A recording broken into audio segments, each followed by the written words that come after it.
Então, pessoal, esse trabalho foi criado num período onde o mundo se transforma. Por isso a gente também está transformando a forma de estudar. Por essa razão, mentaliza aí na sua telinha, chegando a dica 4 do pacote 5 da sequência 24, onde teremos 50.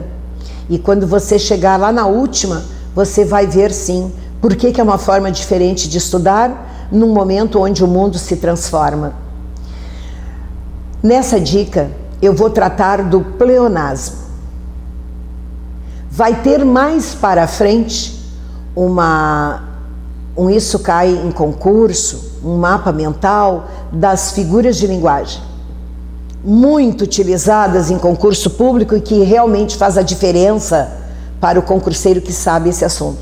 Porque a maioria sabe os mais comuns, mas a gente naquele momento, naquele mapa, nós vamos enxergar as figuras de linguagem, a semântica conotativa. E o pleonasmo vai estar lá. Naquele momento eu vou voltar aqui, lembra do pleonasmo? Mas por que o pleonasmo tem uma explosão aí diferente, tem um mapa diferente, tem um olhar diferente? Porque o pleonasmo não é só de estilo, ele não é só figura de linguagem, ele se divide em 3 tipos. Então, primeiro saber que pleonasmo significa repetição. Tudo que repete é um pleonasmo. Quando eu digo voltar para trás, que está sendo muito comum aí na imprensa, voltar para trás, eu estou usando um pleonasmo. Quando eu te digo subir para cima, há anos atrás, eu estou usando um pleonasmo. Eu estou fazendo uma redundância. Quando eu te digo que eu sorri um sorriso de nomeação, eu não tenho como sorrir outra coisa que não seja um sorriso. Eu também tenho um pleonasmo. Quando eu te digo que as crianças, Deus as ama, eu não preciso dizer as crianças e usar o pronome oblíquo as, é repetição. Então você viu que em todos esses exemplos que eu estou te dando, eu usei sim um pleonasmo. Se lá na banca, esses exemplos que eu oralizei, e você aí está me ouvindo, disserem que nesses exemplos o pleonasmo está presente, é verdade. Porém, existem 3 tipos de pleonasmo e as bancas adoram pedir o tipo. E daí você tem que saber que existe um primeiro tipo chamado de pleonasmo literário, que é esse que eu vou te dar lá naquele mapa das figuras de linguagem mais adiante. A gente está costurando o português. Esse primeiro, minha gente, é certo, é correto, é permitido, é bonito, é elegante. Quando eu te digo que pisei com pés de menino maroto, a terra que me viu nascer. Quem pisa só pode pisar com os pés. Mas isso caiu numa prova. O texto tratava de um personagem que voltava, lembrando o seu torrão natal. Ele saía do ônibus e naquele momento ele dizia: piso com pés de menino maroto a terra que me viu nascer. E quem pisa, pisa com pés. Mas ele pisou com pés de menino maroto. Ele qualificou a repetição. E quando você qualifica a repetição, nós chamamos de pleonasmo de estilo ou pleonasmo literário. Porém, queridos, eu vi numa prova que pediam para marcar a alternativa portadora de pleonasmo lexical. Meu pai, daí essa palavra poderia me enganar. Por isso eu coloquei aí aos teus olhos. Sempre que você tiver num exemplo uma repetição do óbvio, ali diz: o filho abraçou com braços de saudade a mãe que estava ausente.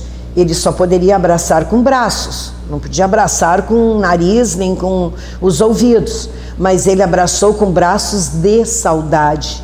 Você viu que ele qualificou o óbvio, mas ele repetiu o óbvio, mas qualificou. Abraçou com braços é a repetição do óbvio, de saudade é a qualificação.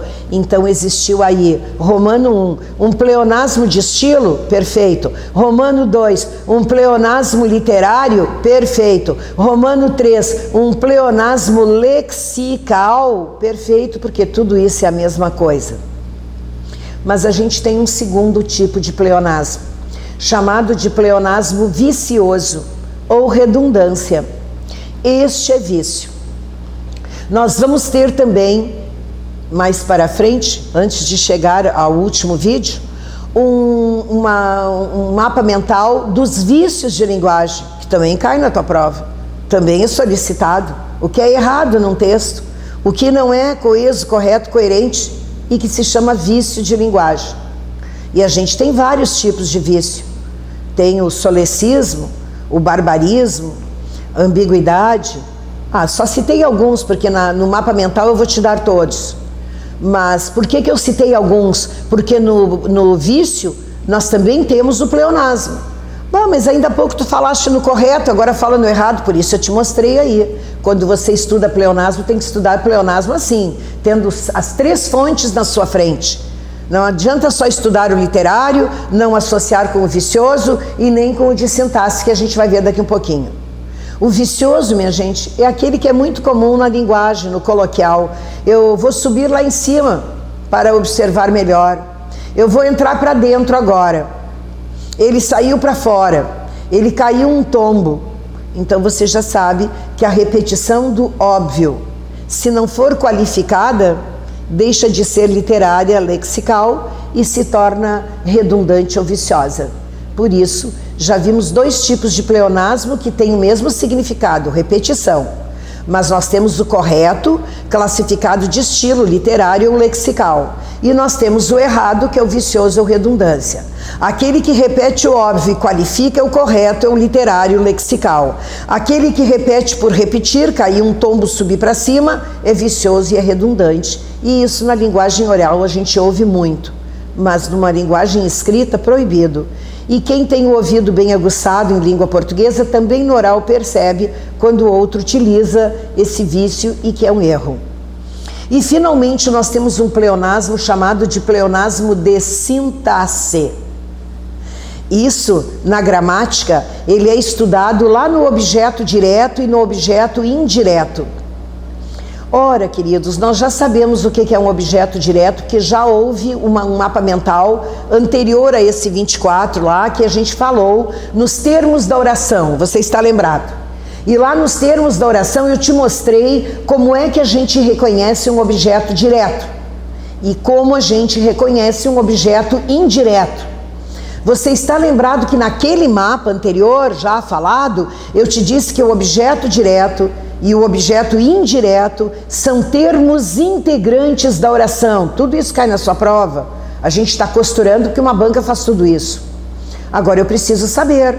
Para saber o que é um pleonasmo de sintaxe, em primeiro lugar eu tenho que saber o que é um objeto direto e o que é um objeto indireto. Naquela ocasião eu te disse que o objeto direto é tudo que responde ao verbo a pergunta o quê.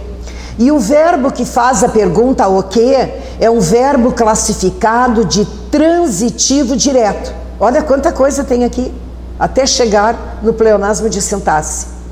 Então, minha gente, quando eu tenho uma pergunta o quê para o verbo e a minha resposta se dá a pergunta o quê sem preposição, eu chamo a isso de objeto direto. Então, quando eu digo que Deus ama as criancinhas, olha lá no exemplo, Deus ama as criancinhas, mas não está assim ali no exemplo, ouça o que eu estou te dizendo. Se essa frase que eu te dei ali, as criancinhas Deus as ama, eu te dissesse Deus ama as criancinhas, você colocaria um ponto depois de ama. Deus ama quem? As criancinhas. O verbo amar é transitivo direto, as criancinhas é objeto direto. Bom, eu não quero escrever as criancinhas, então você pode colocar um pronome. O que é um pronome? Que fica no lugar do nome. Ela pode substituir as criancinhas. Então você não quer escrever Deus ama as criancinhas? Tira as criancinhas e escreva Deus as ama. Você também viu em mapa anterior, quando eu te dei o reconhecimento do a, que quando você estiver na frente de um verbo conjugado o, a, os, as, ele é chamado de pronome pessoal do caso oblíquo átono. E ele substitui, evidentemente, o objeto direto. Sempre. O, a, os, as vai substituir sempre um objeto direto. Então eu poderia te dizer, Romano 1, Deus ama as criancinhas. Romano 2, Deus as ama. E eu vou te dizer, as criancinhas no Romano 1 e as no exemplo 2 representam o mesmo termo da oração? Sim, objeto direto. Ambos são objetos diretos. Não, mas o autor quis escrever assim, ó, as criancinhas, vírgula, Deus as ama. Você viu que eu repeti as criancinhas e o as. Ora, o as entrou para substituir as criancinhas e agora ele aparece. Você está vendo que eu estou repetindo 2 vezes, ali está o objeto direto. É redundância. Redundância é pleonasmo. É um pleonasmo de sintaxe. Por quê? Porque eu repeti o objeto direto, que na gramática a gente chama de objeto direto pleonástico, e que nós chamamos pleonasmo de sintaxe. Então, se eu te desse no Romano 3, as criancinhas Deus as ama, você está vendo que as criancinhas é objeto direto, e que as é objeto direto, mas é pleonástico porque está repetindo. E você reconhece muito bem isso, porque você está vendo que o objeto direto está deslocado, está com vírgula. E mais adiante você vai enxergar o, a, os, as na frente de um verbo. Está vendo que aquele as está fazendo referência às criancinhas, está repetindo, sintaticamente é o mesmo termo, por isso chamado de pleonasmo de sintaxe ou objeto direto pleonástico. Mas eu te disse que sintaxe, pleonasmo de sintaxe também existe para o objeto indireto. Qual é a diferença do objeto direto para o indireto? Que o indireto, o verbo faz a pergunta com preposição e ele responde com preposição. Então, quando eu te digo que eu envio vigor aos meus alunos, mas não está assim na frase, presta atenção. Romano 1, eu envio vigor aos meus alunos. Você está vendo que nessa frase eu fiz desaparecer o lhes. Você perguntou, eu envio o quê? Vigor. A quem? Aos meus alunos. Você está vendo que esse verbo é bitransitivo, porque ele perguntou o quê e ainda perguntou a quem. Aos meus alunos seria o meu objeto indireto. Então, eu envio vigor aos meus alunos. Se te pedirem o que é aos meus alunos, objeto indireto. Bia, mas tu disseste que um pronome pode entrar no lugar do objeto indireto. No direto é o, a, os, as. No indireto, o lhe, lhes. Por isso, se eu te disser, eu lhes envio vigor.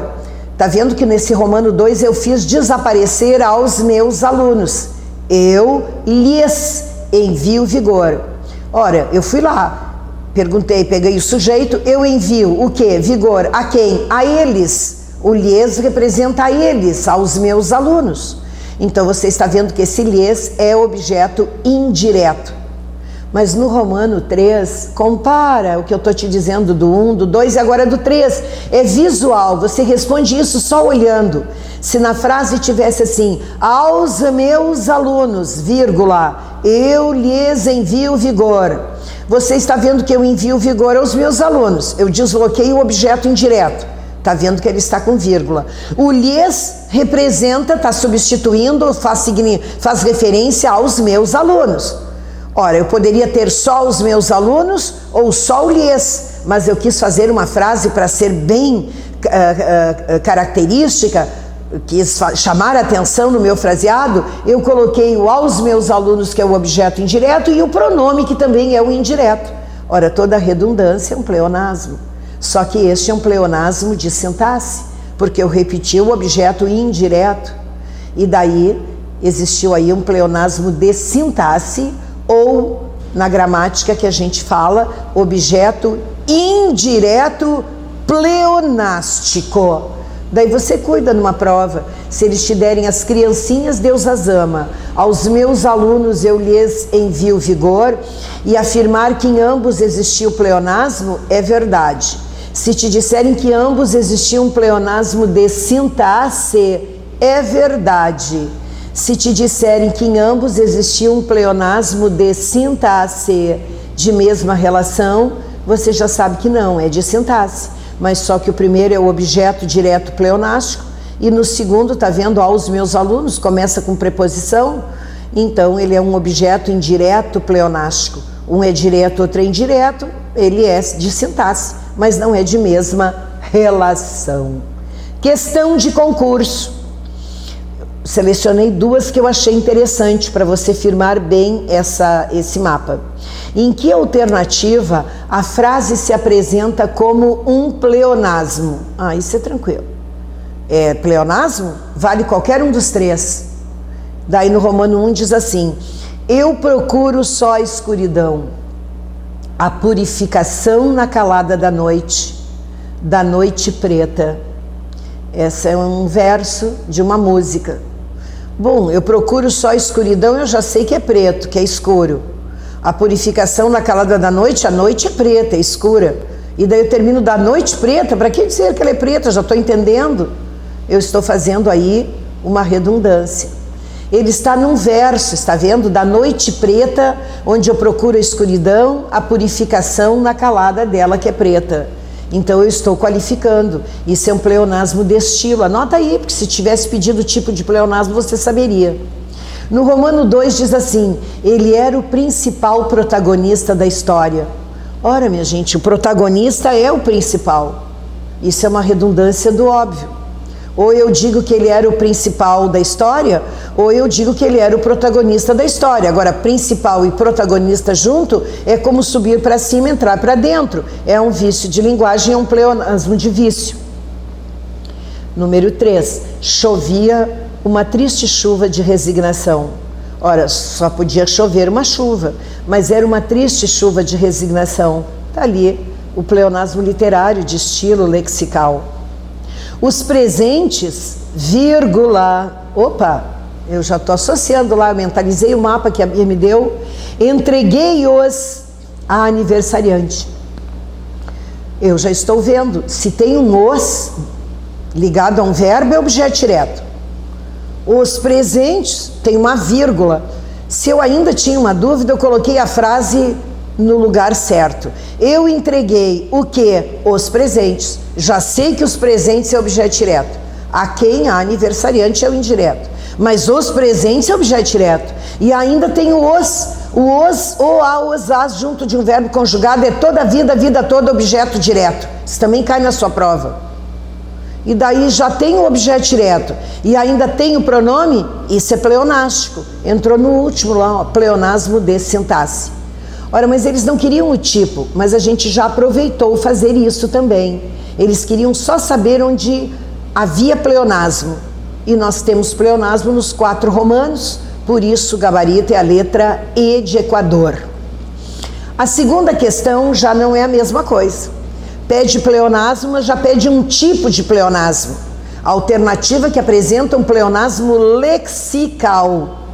Opa, se eu não mentalizar este mapa aí, de repente eu vou ter dúvida. Porque em poucas bibliografias a gente vê a palavra lexical associada ao literário, ao de estilo. E daí você já sabe que é aí que você vai encontrar. Você vai associar lexical com o pleonasmo correto, o pleonasmo de estilo, o pleonasmo que caracteriza uma figura de linguagem.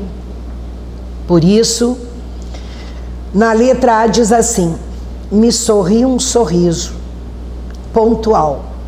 Eu só posso sorrir um sorriso, mas o sorriso é pontual. Então toda repetição qualificada é um pleonasmo de estilo, é um pleonasmo literário, é um pleonasmo lexical. Por isso é a letra A. Mas vamos fazer um exercício nos demais. Na letra B, o hemograma de sangue está pronto. Repetição do óbvio, assim como subir para cima e descer para baixo. É o pleonasmo de vício. Na letra C, há 10 mil anos atrás, isso já acontecia. Ora, o verbo haver no sentido de passado é passado e atrás é passado. Há 10 mil anos atrás é uma redundância do óbvio, é o vicioso, o de redundância. Encarei de frente a vida. Quem encara só pode encarar de frente, de novo vicioso. Aquelas inesquecíveis melodias, eu as ouço constantemente. Se você mentalizou um exemplo que eu te dei, as criancinhas, vírgula, Deus as ama, você não precisa de mais nada. Você está vendo que o as ali, na frente de um verbo, é sempre objeto direto. E daí você lembra que aquelas inesquecíveis melodias têm uma vírgula. Porque se a frase estivesse no lugar certo, eu diria, eu ouço o quê? Aquelas inesquecíveis melodias. É o objeto direto. E ainda tem o as, é redundante. Nós temos aí o pleonasmo de sintaxe, ou o famoso objeto direto pleonástico. Fizemos um passeio nos demais para poder visualizar melhor o nosso mapa. Por isso a resposta à questão número 2 é a letra A. Pronto, finalizamos mais uma grande dica para o seu concurso ou para a sua curiosidade de vida.